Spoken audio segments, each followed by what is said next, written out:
Maaf ya, siapa ini yang mau naik ini saya tidak tahu. Tolong tapping, banyak sekali yang mau naik. Tolong tapping teman-teman, tolong tapping ya, tolong tapping.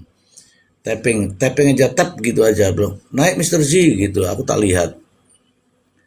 Tapi kalau di tiba-tiba ada yang minta naik ini saya tidak tahu.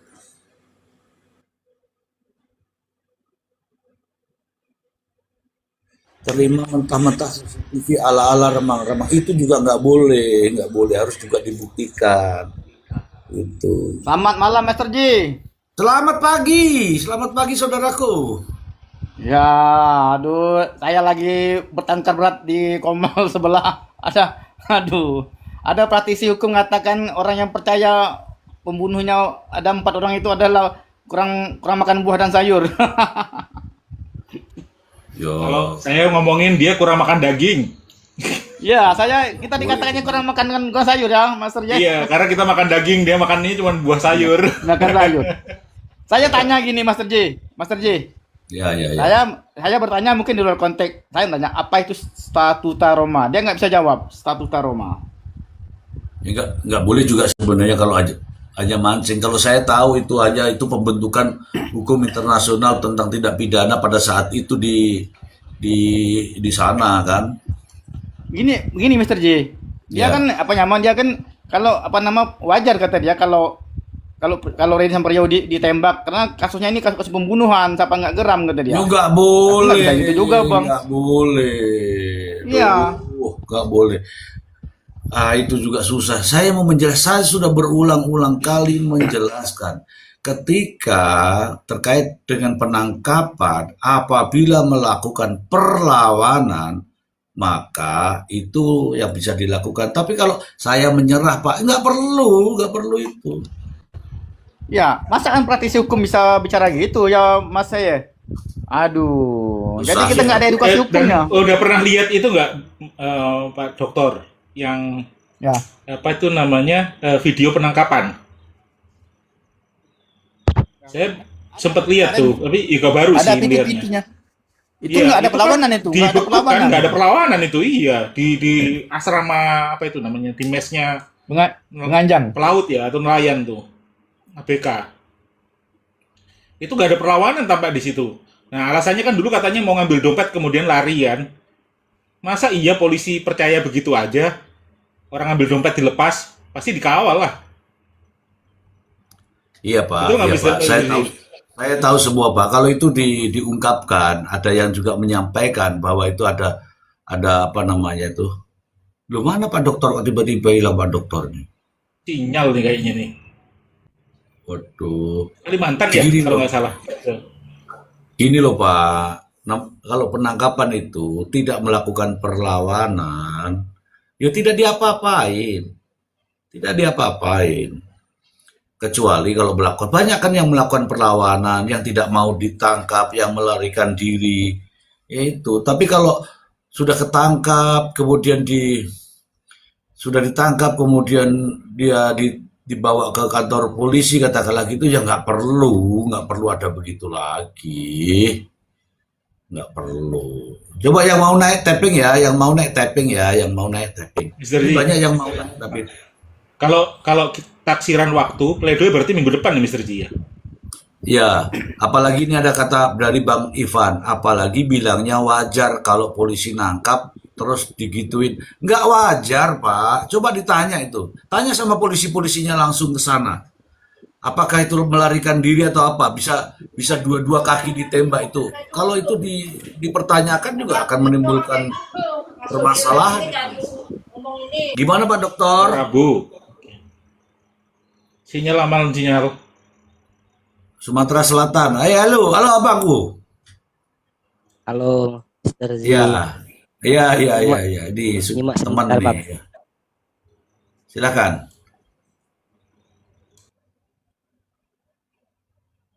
Coba teman-teman nanya-nanya ya. Kalau nggak nanya-nanya nih saya diam jadinya loh. Ini Persidangan kalau Mister Ji, ditanya baru ada suaranya. kira-kira persidangan depan itu disatukan lagi atau dipisah? Karena kan tuntutan kan dibacakan bersama itu. Pisah Ketika Pak. pledoi. Pembelaan Tetap pisah ya, pisah berarti ya? Pak. Ya, pembelaannya kan masing-masing, Pak. Bagaimana bisa duduk bersama-sama? Iya kan? Hmm. Yang di sini, yang di sini apa jaksa, yang di sini pengacara. Pengacara mejanya kan grupnya sendiri-sendiri. Iya, iya, iya. Dipisah, Pak, itu, Pak. Dipisah, Pak. Tapi kalau mungkin di series bisa ya, misalnya dalam satu hari ada 2 sidang gitu, mungkin ya kalau kayak gitu ya. Jadi misal paginya Gimana, Pak? Priyo, sorenya Ririn misalkan gitu. Ya, bisa Pledoi. saja begitu. Bisa saja begitu kan kalau pembacaan pledoi kan cepat, Pak. Paling banter ya Hmm. 2-3 jam. Dibatasi mungkin jam 9 sampai jam 12, nanti jam 1 sampai jam 3 sore atau jam 4 sore. Bisa saja, Pak. Bisa saja. Bisa saja. Teman-teman mau mau bertanya apa saja, yang penting masih koridor ya. Koridor itu saya bisa jawab. Kalau nggak bisa, saya akan bertanya kepada teman-teman. Tapi kalau pertanyaannya itu cuman pret, prot, itu saya nggak bisa jawab. Mohon maaf. Ya, saya coba ini, kita biar ada obrolan. Kemarin itu Kak Sil di sebelah punya apa istilahnya ya, prediksi lah ya. Hmm. Prediksi hakim. Ini agak loncat jauh sih, karena belum pledoi, belum replik ya. Tapi ini menarik. Dia punya prediksi kalau hakim nanti memutuskan Ririn hukumannya lebih rendah daripada Priau. Kira-kira bagaimana itu? Saya tidak bisa memprediksi yang begitu-begitu. Kita melihat fakta saja. Nih teman-teman nih, di mana Mr. Z menyesatkan? Ini kan salah satu pertanyaan. Bisa saja saya bilang harus begini, harus begitu, bisa. Tetapi saya tidak mau. Saya mengatakan semua dakwaan itu berdasarkan fakta-fakta sehingga me- memunculkan tuntutan.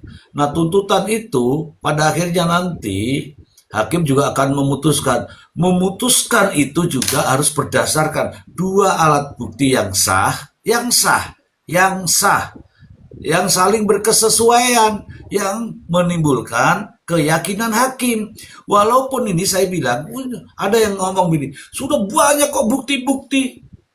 Meskipun buktinya ribuan, tapi kalau tidak ada perkesesuaian yang mengarah kepada terdakwa, lah terus piye? Gitu. Saya tidak bisa Bang Ae untuk memprediksi-prediksi seperti itu Bang Ae. Siap-siap. Ini cuma ini aja sih, obrolan samping Mister Z kira-kira. Oke. Ada Bang Oke kalau Feven Mister semua Z. ya. Ada Bang Feven. Bang Feven Effendi. Kalau bisa diminta naik tuh. Iya Bang Feven, naiklah Bang Feven. Bang Feven naiklah. Jadi begini kalau saya Bang, semalam itu sudah dibedah satu persatu oleh Prof. Imran dan kita semua ada. Ayo kita berbicara alat bukti sesuai dengan pasal 235. Apa saja alat bukti itu? Mari kita banding-bandingkan. Tang. Mulai dari apa? Saksi. Saksi adalah orang yang memberikan ya pernyataan di depan hakim. Ada berapa orang itu? Apa pernyataannya? Kan begitu, ya nggak? Ya, betul. Saksi itu yang memberikan pernyataan terkait dengan kasus itu, tapi di depan hakim. Oke, sekarang pertanyaannya, apakah kesaksian itu mengarah pada orang dua ini? Kan begitu kan? Oke. Kemudian apa habis itu? Ahli. Adakah ahli yang sudah dihadirkan? Ada. Kemarin ada ahli. Ahli siapa namanya? Ahli Yongki. Itu ahli namanya. Keterangannya dia ada di situ dan memberikan keterangan. Oke. Saksi, ahli, kemudian surat. Surat apa yang dihadirkan? Ya mungkin visum mungkin ya. Itu kan bentuknya surat sudah itu. Semalam itu sudah dibedah semua sama Prof. Imran. Termasuk apa? Keterangan terdakwa. Bagaimana keterangan terdakwa? Keterangan Ririn begini, keterangan Priyo begini. Apa yang menguatkan keterangan Ririn? Apa yang menguatkan keterangan Priyo? Itu sudah juga dibedah. Habis itu keterangan apa lagi?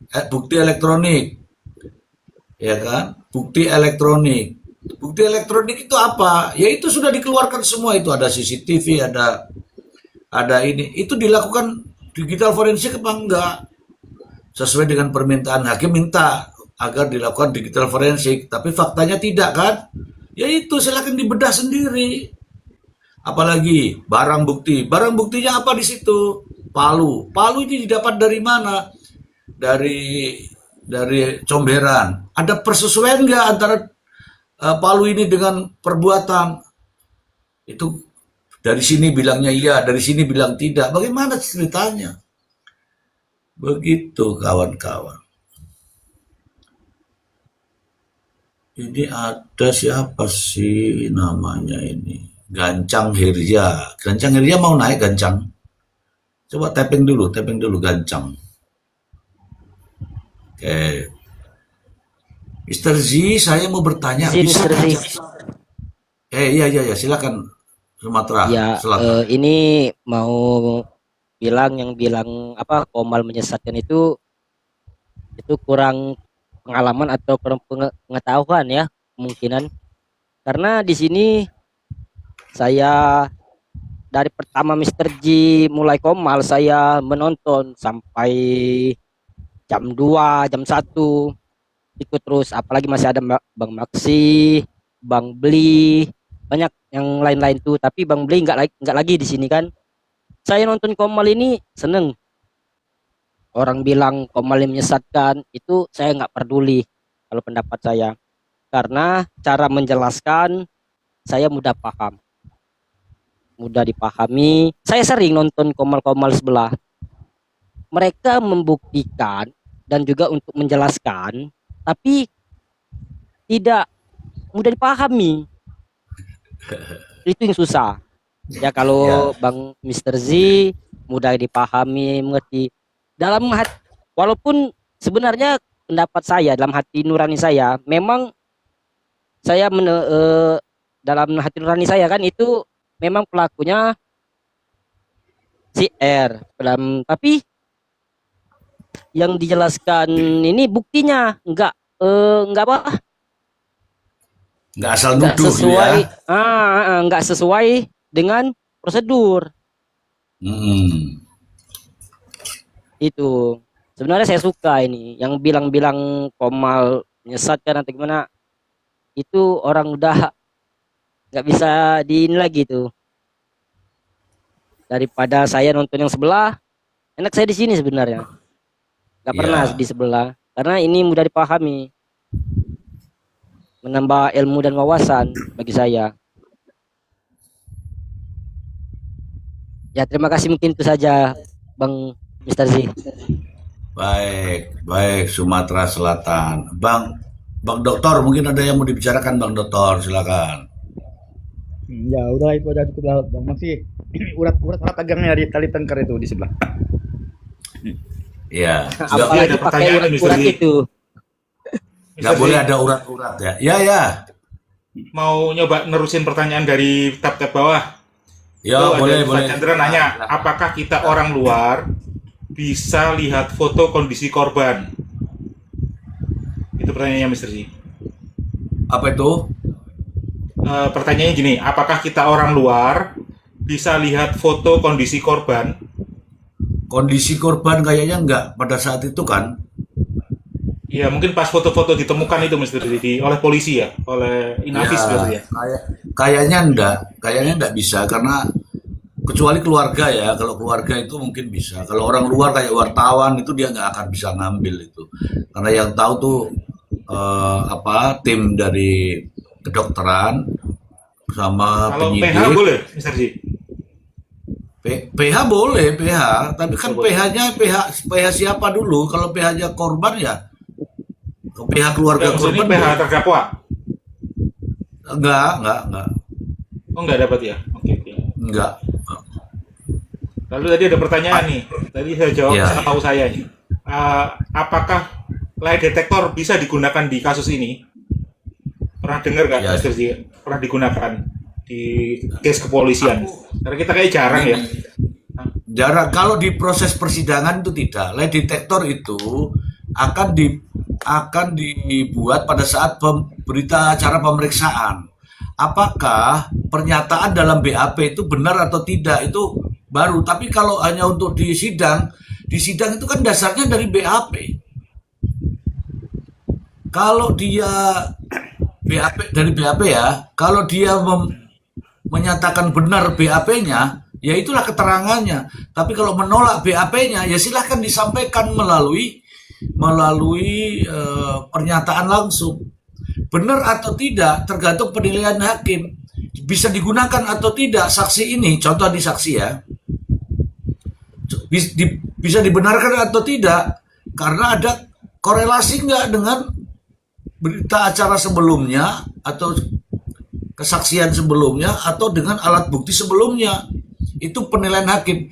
Penilaian hakim tidak akan menggunakan lie detector. Lie detector itu untuk pada saat awal dilakukan pemeriksaan, apakah dia akan benar atau tidak. Dan tidak ada itu lie detector itu langsung ini benar, ini bohong, ini tidak. Dia hanya menampilkan persentase dan ada ininya, ada mekanismenya. Silakan lagi Bang E. Mumpung ya. Lanjut pertanyaan yang tentang lie detector ini. Saya memang pernah dengar ada kasus polisi menyidik menggunakan lie detector. Cuman ini pertanyaannya, sampai Mr. G. Pendi itu alatnya banyak tersebar nggak di Polda atau di Polres tuh, Mr. G? Udah banyak belum? Yang saya tahu di Mabes itu. Oh, hanya di Mabes ya? Iya, saya dulu kabarnya juga berita di Mabes sih. Iya. Memang belum umum ya digunakan di kita ya sebenarnya. Dan itu bukan patokan. Bahkan Ya, bukan belum patokan jadi sebagai baku. bukan patokan sebagai alat bukti di pengadilan, bukan. Itu hanya mengarahkan penyidik untuk bertanya lebih dalam. Iya. Misalnya saya bertanya sama Bang Ai. Bang Ai sudah nikah, misalnya begitu. Tapi Bang Ai itu bilang saya belum. Tetapi lie detector mengatakan tetetet gitu kan. Sehingga saya harus bertanya lagi. Kemudian kalau masih begitu lagi, saya akan tunjukkan kalau perempuan ini siapa. Seperti itu loh maksudnya. Memberikan arahan kepada penyidik untuk lebih dalam lagi pertanyaannya. Bukan pada saat persidangan ya kawan-kawan. Nah itu dari ini jawaban terkait pertanyaan apa itu? Rindu 69. Semoga terjawab. Ya, ini ada yang respon Abang Nas, lie detector nggak begitu efektif, masih bisa dibohongin sama terdakwa. Iya. Nanti lama-lama ditanya begini, kenapa nggak pakai apa itu yang kayak Deddy Corbuzier itu apa tuh? Uya-kuya itu apa itu? Hipnoterapi. Nah, kenapa nggak pakai hipnotis saja supaya dia ngomong baru direkam? Kan nggak boleh, memang alat buktinya bukan itu kan? Ya lanjut. Ya, udah, saya lagi scroll dulu, Mr. Z, cari-cari pertanyaan. Enggak, ini ada pertanyaan nih. Pertanyaan saya langsung dibaca ini. Kalau ada orang bilang Komal menyesatkan, itu orang bodoh full. Tuh, begitu yang baca semua aja. Jangan ini, kita adil nih baca teman-teman yang tapping. Nih, sudah Beberapa yang dari saya juga agak mau menanggapi nih, Mr. Z. Ada yang bilang nih, Mr. Bang Jovan ya, yang bodoh cuma orang-orang yang mendukung Isilop. Mungkin bukan begitu ya narasinya ya. Kita pengen polisi kita itu baik. Ya, kita sangat berharap dan percaya polisi itu baik. Ini yang kita soroti adalah oknum-oknumnya yang bekerja tidak profesional, yang ngejar cuman target, ya.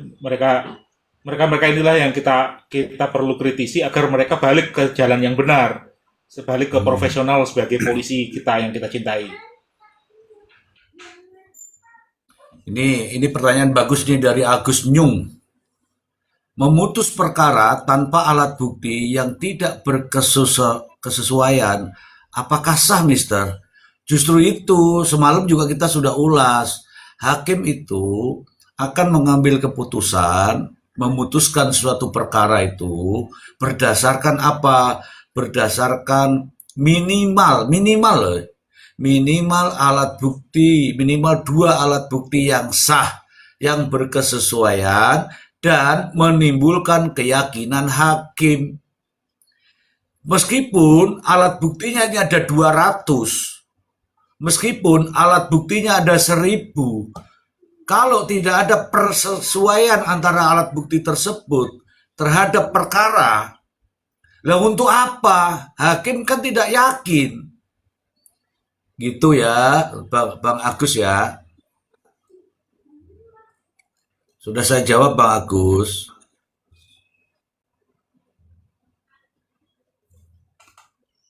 Oke, ada lagi nggak nih? Oke, cukup ya. Jadi teman-teman, hakim itu dalam mengambil keputusan bunyinya itu begini teman-teman. Ya, terhadap terdakwa, nama disebutkan secara sah dan meyakinkan, bersalah. Nah, secara sah dan meyakinkan. Secara sah itu artinya apa? Didasarkan pada alat bukti yang sah, atau keterangan-keterangan yang sah, atau pembuktian yang sah, semua sah. Berdasarkan alat bukti yang sah. Artinya, ya, hakim akan menyatakan secara sah dan meyakinkan. Dari alat bukti itu bisa menimbulkan keyakinan hakim, sehingga hakim menyatakan secara sah dan meyakinkan. Bukan karena yakin saja, sahnya tidak.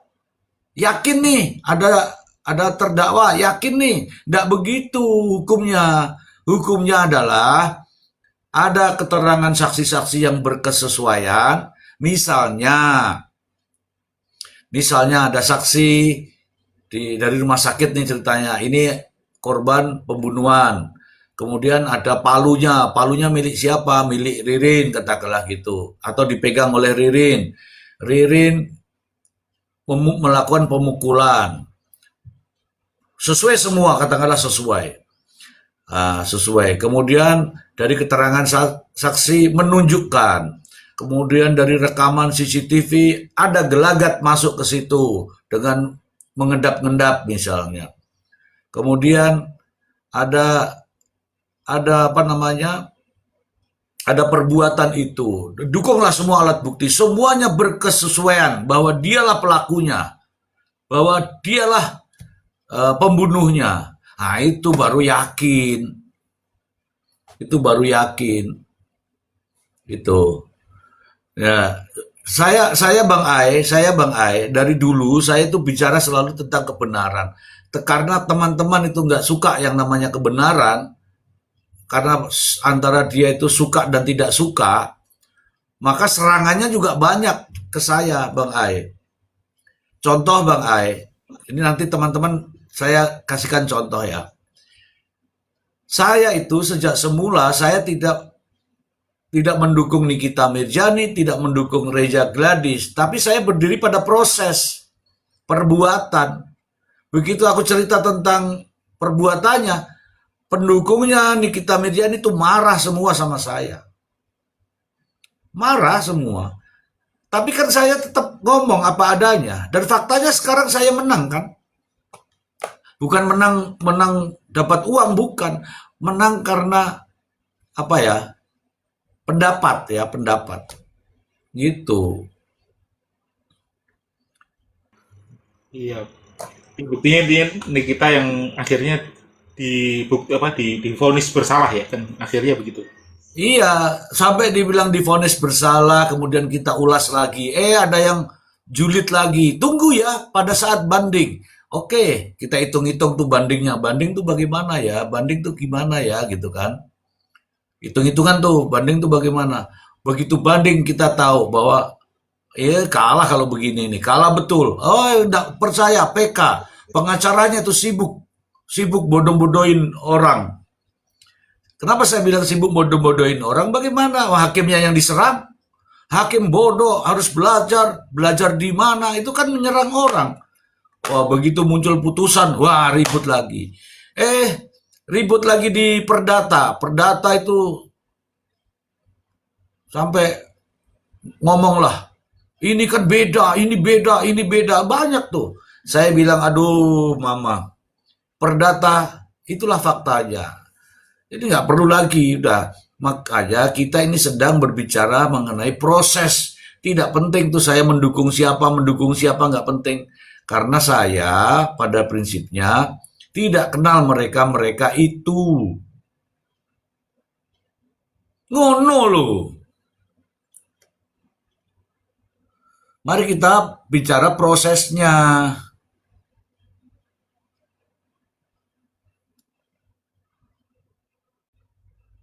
Ya, kita kayaknya secara budaya agak mundur ya, gara-gara terlalu sibuk politik berkepanjangan nih Mister Z. Jadi ketika kita mengomentari sesuatu lalu dilabeli, oh ini pro, ini kontra, padahal kan nggak begitu juga gitu loh. Ya enggak lah. Kita ini juga kita juga ini sibuk dengan pekerjaan-pekerjaan kita ya. Ya, kita sibuk dengan pekerjaan-pekerjaan kita. Apalagi saya bilang, saya itu kalau kaitannya dengan proses penyidikan, proses tentang tindak pidana itu 32 tahun saya ada di tempat itu. Mulai dari proses awal hingga proses akhir. Saya ada di situ. Artinya apa? Saya berbicara dengan pengalaman saya. Ditambah lagi, saya juga mengajar. Jadi saya padukan semua itu. Oke, Mister Z, ada Ya, pertanyaan lagi Mister Z. ya Sepengetahuan Mister silakan. Z, seberapa besar pengaruh pledoi terhadap keputusan hakim? Ya, keputusan hakim sebenarnya tidak didasari pada pledoi. Ingat teman-teman ya, keputusan hakim tidak didasari pada pledoi. Keputusan hakim itu didasari pada fakta-fakta persidangan. Didukung dengan, saya sudah sampaikan tadi, hakim dalam mengambil keputusan itu berdasarkan minimal 2 alat bukti. 2 alat bukti ini harus sah, harus sah. Oke, seberapa pengaruh ya, seberapa besar pengaruhnya pledoi terhadap putusan hakim. Nih, jika pledoi Anda, narasi hukum Anda masuk akal dan diterima hakim, itu akan jadi pertimbangan. Akan dijadikan sebagai pertimbangan. Oke, misalnya contoh yang ini nih, yang masih baru. Kita lihat nih, hakim meminta kepada jaksa untuk menghadirkan bukti elektronik dan ahli. Itu hakim menyampaikan itu di sidang. Kira-kira jawabannya apa? Dipenuhi apa tidak oleh jaksa?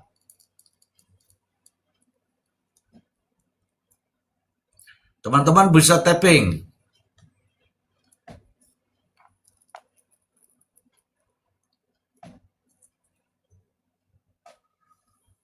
Oke, tidak dipenuhi. Nah, itu namanya celah hukum bagi pengacaranya. Kemudian akan diungkapkan dalam pledoinya. Sebagaimana fakta persidangan bahwa alat bukti berupa CCTV, jaksa penuntut umum tidak menghadirkan sebagaimana permintaan daripada hakim. Apakah hakim tidak mempertimbangkan? Mempertimbangkan itu. Apakah hanya itu saja alat buktinya? Tidak. Apakah hanya digital forensik saja? Tidak. Ada alat bukti yang lain. Nah sekarang alat bukti yang lain, mari kita kotak-kotak. Mari kita hitung. Kita ini boleh bernarasi. Contoh, cangkul. Cangkul ini ada korelasinya enggak dengan Ririn, gitu kan? Barang bukti kan bisa menjadi alat bukti. Cangkul ini ada korelasinya enggak dengan Ririn? Teman-teman hitung itu. 1, 2, 3, 4, 5, 6. Barang bukti semua. 1 dihilangkan. Masih ada alat bukti yang lain. Tunjukkan alat bukti yang lain. Sidik jari. Sidik jari katakanlah gitu. Apakah hanya sidik jari dia saja yang ada di situ? Itulah celah-celah yang bisa disampaikan oleh pengacara melalui pledoi. Gitu ya. artinya apa? Untuk mengingatkan hakim agar ini loh alat bukti yang disampaikan di ini tuh sesuai dengan apa namanya, sesuai dengan fakta-fakta persidangan, alat buktinya itu tidak sah. Begitu. Kalau tidak sah ya tidak mungkin akan dijadikan sebagai dasar. Lucu toh mengambil dasar kok dari yang tidak sah.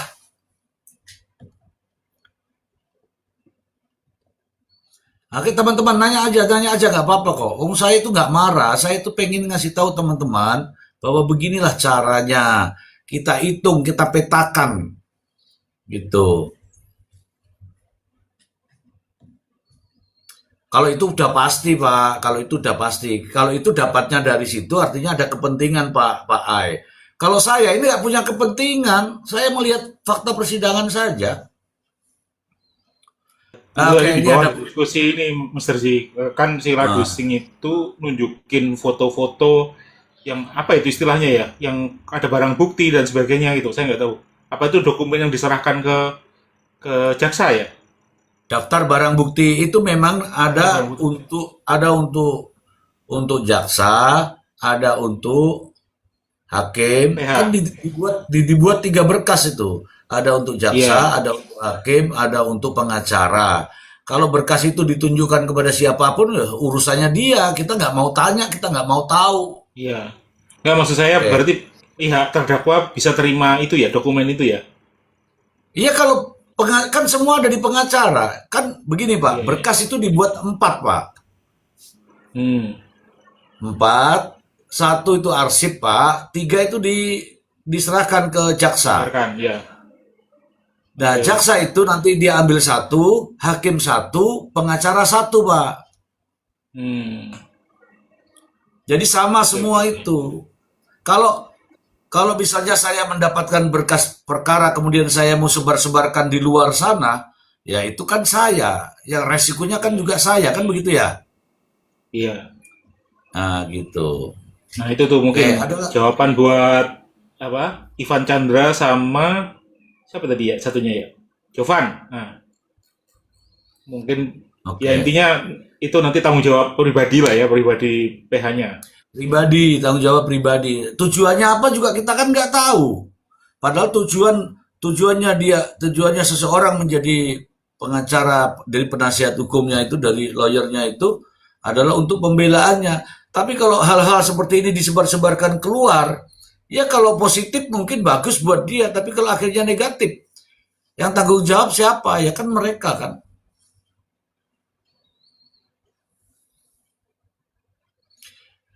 Saya tidak tahu siapa ini, saya baca saja ini ya. Saya tidak tahu Anda siapa, tapi saya baca. Bang, untuk kasus Pauman, kan itu kasus katanya. Ya, kan kita tidak tahu. Ini kan pasti merujuk melecehkan ke Tony kan. Saya tahu arahnya. Kalau pengacara tidak tahu, itu mau mendengarkan siapa? Kalau mendengarkan siapa, pasti itu namanya katanya. Kalau faktanya di persidangan, tapi kalau ngomong katanya, ya namanya katanya. Saya dikasih tahu anak saya, kemudian saya nyampaikan ke istri saya ya bilang katanya anak saya. Itu kalau dari orang lain, kecuali Anda mengalami sendiri, Anda dibacok, Anda disiksa, Anda masuk comberan, begitu Anda kasih tahu, ini faktanya. Paham ya? Beda katanya dengan faktanya. Kalau katanya itu dari orang lain yang berkata, kalau faktanya Anda mengalami sendiri, contoh Anda dibacok, itu namanya faktanya. Gitu. Oke ya. Ya mudah-mudahan Anda akan mengalami, baru Anda bilang ini faktanya. Kalau orang lain yang berkata, itu namanya katanya.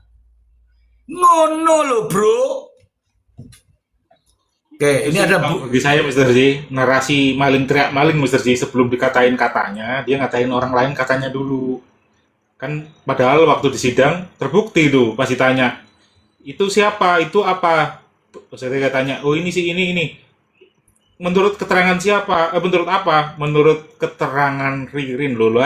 Sorry, keterangan Priyo loh. Katanya juga sama. Dari Polisi pitch, juga. dari pitch ini. Dari pitch ini Katanya ya. Ririn nggak bersalah. Oke, ini saya jawab ini. Ririn itu kan terdakwa. Terdakwa itu bisa ngomong apa saja untuk melindungi dirinya. Itu undang-undangnya memang begitu. Jangankan kok dia bilang orang lain, dia nyebut yang salah itu wakil presiden misalnya. Yang salah itu presiden misalnya. Itu sah-sah saja karena kondisi dia sebagai terdakwa. Terdakwa itu punya hak untuk itu, hak ingkar namanya. Dan kalau ngomong begini dikira, oh bela, bukan. Bukan. Kalau Anda mau jadi terdakwa, Anda itu bisa menghindar. Tapi nanti juga hakim akan membandingkan atau menyandingkan dengan fakta-fakta yang lain. Nanti pasti ada, Mr. G, bela, bukan bela, itu tak luruskan kepada kamu. Aneh memang ya. Mana lagi? Apa ini? Bagaimana menurut Mr. G ini? Apa ini? Celoteh nih. Ada lagi di atasnya. Oh ini. Tapi menurut saksi, pegawai hotel tanggal 30 Agustus 2025 jam 5.01 sesuai CCTV hotel, Priyo dan Ririn masuk hotel.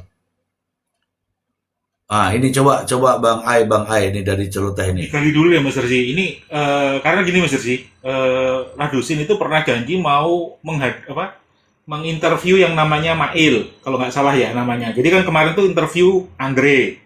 Andre itu yang punya bengkel, Mr. Z. Bukan, Ya. sorry. Ketika mobil itu dibawa ke arah hotel itu kan radiatornya pecah itu, kemudian ganti radiator. Ya. Nah, yang tukang bengkelnya itu, yang punya bengkel itu adalah namanya Andre. Itu sempat diinterview. Lalu Andre bercerita yang tipping ke polisi kalau ada sosok Ririn nginap di hotel itu namanya Mail kalau nggak salah. Itu temennya Ririn juga. Jadi petugas atau pegawai hotel yang nerima Ririn nginep di situ. Nah, kemudian pas hari itu Mail tuh udah resign statusnya dari hotel tersebut karena katanya tidak pengen bawa-bawa nama baik hotel lah intinya gitu. Nah, si Radusin janji mau nemuin Mail. Nah, ini karena dibilang ini, tapi menurut saksi pegawai hotelmu, ini jadi pertanyaan nih, apa betul tuh yang dimaksud pegawai hotel itu si itu gitu? Silakan di tapping atau naik deh kalau mau enak. Siapa? Coba naik dulu celoteh RH, iya itu ya. Celoteh naik dulu. Aku nggak tahu nih celoteh. Coba kamu ceritakan dulu. Bisa cerita deh, biar nggak lost contact. Halo, Silakan Anda Assalamualaikum. berceloteh. Waalaikumsalam. Ya, salam kenal Mr. G. Saya baru Baik. gabung nih, jadi belum nyimak. Jadi gini Mr. G, itu kan Ya. sebelumnya Priyo kan bercerita versi di AP ya, di rumah pembunuhan semua dilakukan di rumah. Itu menurut saya sih clear ya. Nah, tiba-tiba ada lokasi baru nih yang di kios. Nah, pada tanggal 30 jam 5 menurut Priyo itu kan dia disuruh Ririn untuk ngambil cangkul ke rumahnya di Pepabri.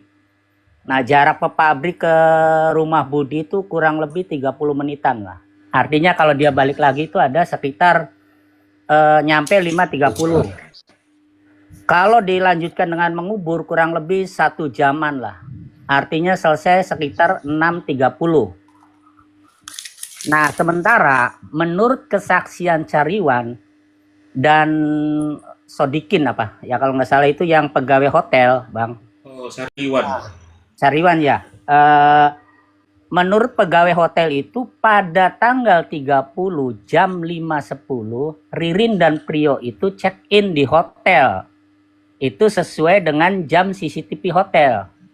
Nah, ini kan ada kejanggalan Mr. G. Kalau ada di lokasi baru ya, kios disangkutkan ke tuntutan itu janggal sekali. Maka konstruksi tuntutannya menurut saya ini kan jadi kabur ya, karena tidak mungkin dua orang yang sama di waktu yang bersamaan ada di dua tempat yang berbeda. Itu sih. Sebentar. Bagaimana pendapat Oke. Mr. Ji? Minta tolong Oke, diganti lagi deh. stop Itu dulu. 5.10-nya Stop dulu. sore apa pagi tuh? Pagi semua, 5.10 Pagi pagi. semua. Stop dulu. Dan- Stop dulu. Tolong Bang Ai ceritakan hotel tuh check in jam berapa? Hotel-hotel yang pada umumnya itu check innya itu jam berapa? Adakah yang check in itu jam 5 subuh? Bang Ai, silakan. Normalnya di atas jam 12 ya. Normalnya. Silakan. Kalau pagi biasanya ada yang nolak, ada yang terima, tapi ya nanti pas jam 12 hitung 2 hari jadinya. Ya, persoalannya sih bukan check-in atau boleh check-in atau tidak, tetapi secara fakta mereka berdua ada di hotel pada tanggal 30 jam 5.10 sesuai dengan jam CCTV. Artinya ini kan scientific, tidak Ya. katanya. Itu menurut saya. Jadi persoalannya Tanggal- bukan boleh confirm check-in ya tanggal atau tidak, 30 tapi ya? mereka berdua pada tanggal 30 jam 5.10 itu ada di hotel yang disaksikan oleh pegawai hotel. Ini kesaksian di bawah sumpah loh, Mr. Ji. Sudah dihadirkan ke pengadilan. Udah dihadirkan di pengadilan dan itu di bawah sumpah. Iya. Ini maksudnya ada ini misteri kecurigaan terhadap waktu ya. Ya, Bagaimana di bisa jam lokasi baru ya. 00 kira-kira ya, tanggal 30.00 sih ada CCTV yang Ririn ngaku ngangkat beras itu masih ada di lokasi, tiba-tiba jam 5.10 Sorry, apa namanya? diralat bukan. Gimana? Mas? Menurut keterangan Priyo, pada tanggal 30 jam 5 dia disuruh oleh Ririn untuk ambil cangkul ke rumahnya. Hmm. Nah, ini kan keterangan Priyo di persidangan. Dan juga ini masuk ke tuntutan, kalau nggak salah ini masuk ke tuntutan juga. Nah, maksud saya bahwa lokus baru atau lokasi baru ini terasa janggal gitu. Oh iya sebentar. Jarak Siliwangi ke pabrik bukannya deket ya? Katanya cuma 10 menit. 30 menit, bolak-balik itu 30 menit. Oh, kalau keterangan anaknya Zul katanya cuma 10 menit kalau naik motor. Ya, kalau bolak-balik ya tetap 20 menit kan. Artinya Oh, 5 tambah dan jarak 5 tambah 20 kan berarti 5.20 ya. Nah, Iya. jarak hotel rumah Budi ke hotel itu kurang lebih 30 menitan juga. Ya, betul. Artinya Itu ini udah kan beda kecamatan, janggal tuh. sekali. Iya. Sebenarnya ini sih masalah logik waktu sih, Mas. Iya. Ya, Iya. Dan ini sudah maksudnya fakta persidangan bukan katanya ya. Karena saya Iya, mengikuti kasus Pauman ini dari awal. Berarti Cuma saya malu aja. CCTV hotel itu ada beberapa ya yang ditampilkan di persidangan ya? Nggak ada? Iya. Atau Ada beberapa betul. Ada yang waktu ini siang awal-awal itu nih. out ya. Ngikutin saya. Saya belum ngikutin misteri, sorry. Di awal-awal itu saya lost banget, nggak banyak tahu. Kan mulai titiknya tuh Tony masuk itu kan baru saya ngikutin. Nah, ini bagaimana pendapat Mr. J nih ketika kondisinya seperti ini gitu. Iya. Oke. Logis enggak gitu? Ada pembunuhan di kios Budi. Ya kalau ada di dua tempat ya jadi nggak logis lah Pak. Iya. Masa satu saya ada di sini kemudian dituduh di sana kan nggak logis kan? Iya, betul, Mr. J. Nah, Iya, itu aja. kalau nggak Silakan, logis- teman-teman. Ya kalau nggak logis itu artinya ya tidak bisa tidak bisa dimasukkan di kepala. Jangan Iya. dipaksa untuk masuk ke kepala kan? Betul, Mr. J. Nah, Oke, ini ada abang kita nih, kopi panas nih. Pahit. Ya. Kopi panas. Ya. Assalamualaikum. Waalaikumsalam. Selamat pagi. Tumben siang-siang live. Enggak, ini untuk memecah ada orang live yang ngaco itu, makanya saya sengaja nyalakan supaya pada kesini supaya nggak tergiring-giring. Kita yang logis-logis aja lah. Tadi saya dengar bahwa tidak logis apabila ada terjadi pembunuhan di toko. Artinya kalau mereka itu pulang ke rumah TKP yang lama, logis ya? Logis, logis banget. Kalau dilakukan pembunuhan di satu lokasi, menurut saya itu lebih logis. Oke. Karena waktunya apa sih pas gitu ya.